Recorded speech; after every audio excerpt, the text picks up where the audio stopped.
Senseless হওয়ার পর আমাদের প্রথম কাজ কি হবে, যে সেই পার্সনটাকে চেক করা, ইমিডিয়েট চেক করা। কি চেক করব, সাথে সাথে আমরা রেসপন্স করব একটা পার্সনকে, যে রেসপন্স করছে কিনা, আমরা ডাকবো, হ্যালো মিস্টার, আপনি কি আমাকে শুনতে পাচ্ছেন? আমরা এভাবে কি করব, ডাকবো।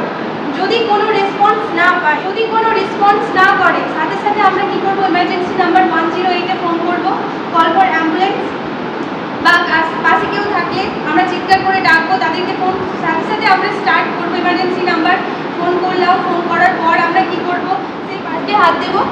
এইভাবে আমরা কান দিয়ে শুনবো যে আমরা কোনো নিঃশ্বাস শুনতে পাচ্ছি কিনা। আমরা চেক করব এইভাবে যে কোনো রকম আমরা ক্যারোটিড পালস চেক করবো, কোনো রকম পালস পাচ্ছি কিনা। এগুলো আমাদেরকে কয়েক সেকেন্ডে করতে হবে, কারণ এই কয়েকটা হচ্ছে আমরা এই দুটো হাত দিয়েই করতে পারি।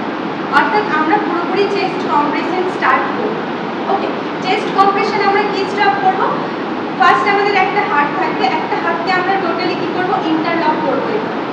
ওকে, আর আমাদের এই যে পোর্শনটা, আমরা এই পোর্শন দিয়ে কিন্তু প্রপারলি কি করব, সিপিআর দেওয়ার চেষ্টা করব। চেস্ট কম্প্রেশন হ্যান্ড, আমরা হাত ইন্টারলক করব, অ্যান্ড আমরা হচ্ছে কি এই বরাবর আমাদের যে আর্ম পার্টের এই বরাবর আমরা নেব, অ্যান্ড একদম এই মিডিল বরাবর অ্যাবডোমেন, অ্যান্ড এই বরাবর একদম মিডিল পোর্শন।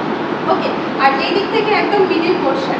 এবার কি করব, হ্যান্ড ইন্টারলক করলাম। হ্যান্ড ইন্টারলক করার পর আমরা এখানে কি করব, হাতকে পুশ করব। আমরা মনে রাখবো 1 মিনিটের মধ্যে কিন্তু আমরা 100 থেকে 120 বার চেস্ট কম্প্রেশন দেওয়ার চেষ্টা করব। আর প্রতি 30 বার চেস্ট কম্প্রেশন দেওয়ার পর আমরা রেস্কিউ ব্রিথ দুটো করে দেবো।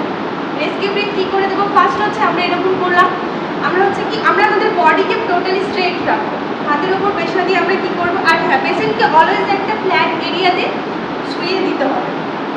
ফ্ল্যাট এরিয়া, যাতে সেই এরিয়াটা শক্ত হয়, যেখানে শোয়ানো হবে পেশেন্টকে যাতে শক্ত হয়। হাত ইন্টারলক করলাম, এইভাবে পুশ করলাম।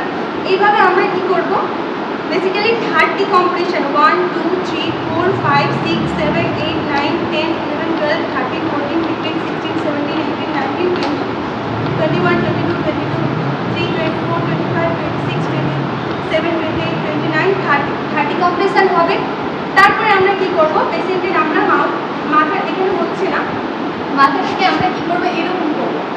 ওকে, নোজ বরাবর এরকম করে আমরা এখানে মুখটাকে এরকম করে ধরবো। তারপরে আমরা কি করব, mouth to mouth rescue breath দেবো। দুটো রেস্কিউ ব্রিথ দেবো প্রতি 30 মিনিট পর। আবার সাথে সাথে আমরা কি করব, আবার কম্প্রেশন স্টার্ট করব। ওকে, এবার দেখা গেল এই কম্প্রেশন দেওয়ার পরে যদি দেখা যাচ্ছে যে আমরা হাঁপিয়ে যাচ্ছি, চেষ্টা করবো আমাদের সাইডে যদি কেউ থাকে তাকে আমরা সাথে সাথে কি পাঠানোর জন্য। ঠিক আছে, হয়তো সেই পার্সেন্টটা তখন এইভাবে দেবে, তুমি এসো। তো বেসিক্যালি কি হবে, যে আমি হয়তো সিপিআর দিয়ে টায়ার্ড হয়ে গেলাম, সাথে সাথে কি করবে, পাশের একটা পার্সেন্ট চেষ্টা করবে, ইন্টারলক করো একটা পার্সেন্ট। আর সবসময় মনে রাখবে যে এটা সাধারণত 5 সেন্টিমিটার আপ অ্যান্ড ডাউন হবে, অর্থাৎ 2 ইঞ্চি বরাবর।